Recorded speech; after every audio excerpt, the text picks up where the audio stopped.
Coup de chaud sur Montpellier. Depuis une dizaine de jours, les températures ne cessent de grimper. Elles dépassent de plusieurs degrés les moyennes de saison. Le point sur l'islam radical en Languedoc-Roussillon, un phénomène marginal que les autorités religieuses et publiques s'attachent à prévenir. Et puis en fin de journal, reportage sur le sable d'Odysseum à Montpellier où l'équipe de France féminine de beach volley se prépare à disputer un tournoi européen. 34, 35 voire 36 degrés à Montpellier. Depuis la semaine dernière, le mercure ne cesse de grimper malgré quelques averses orageuses cet après-midi. Des valeurs rarement relevées au mois de juin, hormis en 2003, l'année de la fameuse canicule. En ville, tous les moyens sont donc bons pour lutter contre cette chaleur ambiante. Audrey Delabre. Sous ce soleil de plomb, les fontaines de Montpellier rafraîchissent un peu l'atmosphère.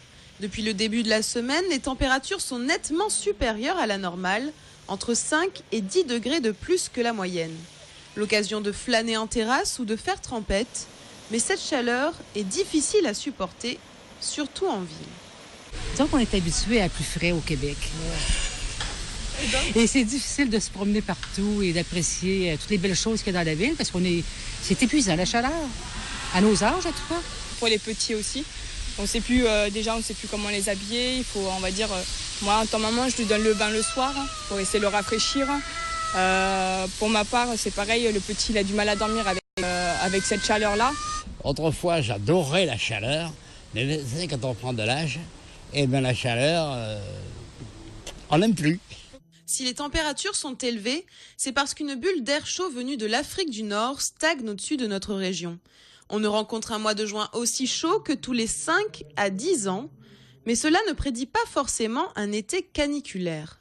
On a à la fois des exemples de canicules de juin suivis par un été très très chaud et des exemples de juin très chaud qui avaient été suivis par un été tout à fait normal. Donc on ne peut pas avancer à l'heure actuelle de tendance vraie pour notre région sur l'été à venir. Ce week-end, les températures resteront estivales mais moins étouffantes. Un peu de fraîcheur ne fera pas de mal.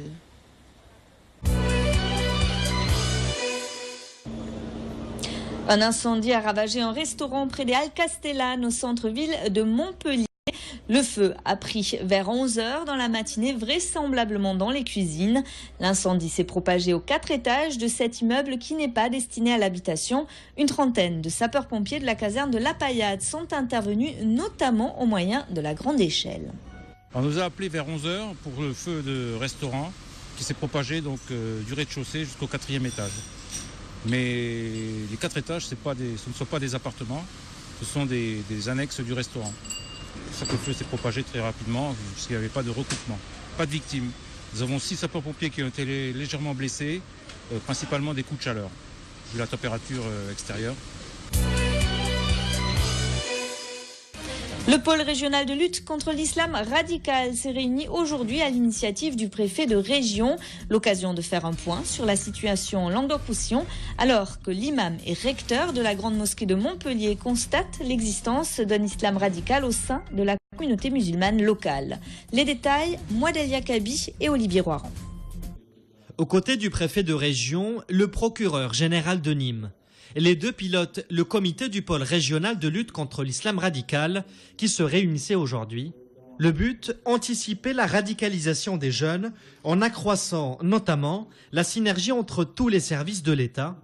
S'impose alors légitimement la crainte de la délation, mais pour le préfet, il n'y a aucun risque.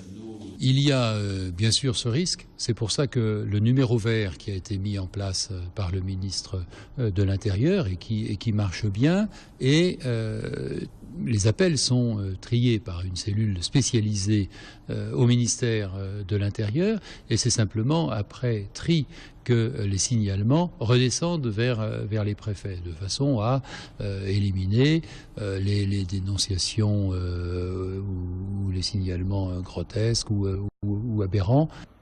La problématique de la radicalisation est prise très au sérieux à Montpellier. L'imam de la grande mosquée de La Paillade admet que le phénomène s'amplifie. Il concernerait déjà une centaine d'individus sur les 2000 musulmans qui viennent prier le vendredi. Beaucoup de jeunes qui se laissent convaincre par une interprétation extrême du Coran. Pour les autorités religieuses, Il faut alors impérativement intervenir. Il faut essayer de suivre les gens cas par cas, discuter avec, essayer de les convaincre que nous avons quand même une vision qui n'a rien à voir avec l'Orient. Nous vivons à l'Occident, il y a une vision républicaine, française, donc il faut essayer de s'adapter. Et cette adaptation souvent est difficile pour des jeunes qui sont souvent dans une situation, on va dire, sociale délicate. Pas de phénomène de radicalisation pour autant dans la région. Sur les 750 Français partis au djihad en Syrie, seuls 50 venaient du Languedoc-Roussillon. À Nîmes, c'est dans une salle d'audience du tribunal de grande instance et à partir d'une affaire bien réelle que 2 classes de 4e de Saint-Gilles-et-Vauvert ont reconstitué un procès. Une opération à l'initiative du Centre d'information droits des femmes et des familles qui clôture plusieurs mois de travail autour de la justice et de la citoyenneté pour ses élèves. Alain Belon. Un lieu, une victime, des accusés, des avocats et une présidente de tribunal. Tous les ingrédients sont là pour une reconstitution. L'audience est ouverte, vous pouvez vous asseoir. 28 élèves de la 4e C du collège de la Vallée Verte de Vauvert ont travaillé depuis septembre dernier sur un projet concernant une affaire d'agression sexuelle commise sur une mineure par d'autres mineurs, avec diffusion de photos sur les réseaux sociaux. On a décidé, en lien avec le chef de la politique de la ville de Vauvert, de travailler avec le collège et donc de monter une action de citoyenneté, de prévention de la délinquance, en reconstituant un procès qui a été jugé à partir de faits réels. Le projet s'intègre complètement dans le programme d'éducation civique du niveau 4e, puisque nous devons de comprendre les rouages de la justice. Des professionnels assistent à cette séance et apportent leur expérience pour des élèves qui, pour certains, ont peut-être trouvé leur vocation. Ça me plaît bien de mettre dans la peau de ce personnage qui est assez important vis-à-vis de l'audience et donc ça me plaît bien et je me penche sur la question pour le métier. C'est un outil pédagogique à destination des autres, de ceux qui pourront voir ce film, qui va être intéressant parce que ça traite quand même d'un certain nombre d'infractions qu'on voit régulièrement et qui peuvent toucher tout le monde. Après 1 heure de procès, le verdict est pour le principal accusé 1 an avec sursis, mais 3 ans de mise à l'épreuve. Et pour les 2 autres accusés, 6 mois avec sursis. Une cinquantaine d'intermittents s'est rassemblée devant l'hôtel de région à Montpellier cet après-midi.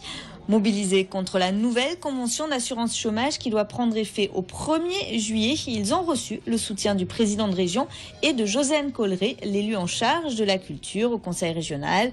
Parmi les manifestants, Luc Sabot, comédien et metteur en scène, il devait monter sur scène à l'occasion du printemps des comédiens. C'est sa 13e journée de grève. Ça n'est pas un but, ça n'est pas notre but de ne pas jouer les spectacles. Ne pas jouer les spectacles, c'est déchirant. Et ça aussi, c'est sensible au moment des assemblées générales, que ce soit les techniciens ou les artistes et les équipes invitées, c'est déchirant. La détermination, elle est énorme, énorme. Ça nous touche, nous, dans nos professions, ça nous touche, nous, dans notre avenir, ça touche la politique culturelle de la France. Cette politique culturelle que nos élus vendent partout à l'étranger comme une chose incroyable, ils sont en train de la massacrer. Une cinquantaine de cheminots en grève ont rejoint cette manifestation des intermittents devant l'hôtel de région cet après-midi. Les grévistes du Languedoc-Roussillon qui ont voté la reconduction du mouvement pour 24 heures. Ils jugent les propositions du gouvernement insuffisantes et demandent toujours l'ouverture de nouvelles négociations sur la réforme ferroviaire en cours. Attention, si vous devez prendre le train ce samedi 13 juin, la SNCF prévoit un TGV sur 3 entre la région et Paris et la circulation d'un TER sur 4 assuré par train ou bus de substitution. Pour plus d'informations, un site internet www.infoligne.com. Le tram à 1 € devrait faire partie des propositions mises au vote lors du conseil d'agglomération de Montpellier ce soir. Une baisse qui serait effective sur les cartes de trajet, alors que l'aller simple, lui, devrait passer de 1,40 € à 1,50 €.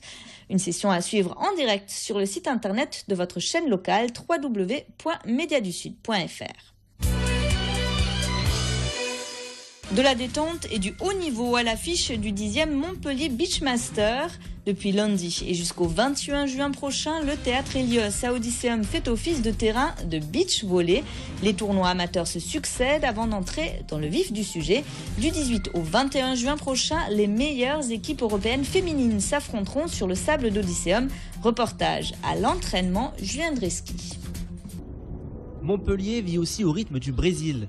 Le théâtre Hélios se transforme en plage de Copacabana et des airs de samba retentissent jusqu'à Odysseum. La raison, le Montpellier Beach Volley investit les lieux pour cette 10e édition du Beachmaster. L'occasion pour les Montpelliérains de découvrir ce sport à l'ambiance particulière. Il y a à la fois cette dimension conviviale, ouverte à tous, où on est plus sur l'image un peu cliché, on va dire, du beach volley, fun, c'est dans le sable, il fait beau, on est en maillot. Par contre, quand on bascule sur le tournoi international et sur du haut niveau, c'est très exigeant, aussi bien en termes de conditions physiques que de mental. Et le mental, il en faudra pour les joueuses de l'équipe de France. Sous l'œil avisé du général de Gaulle, la volleyeuse internationale Adeline Melinda s'entraîne pour être prête la semaine prochaine.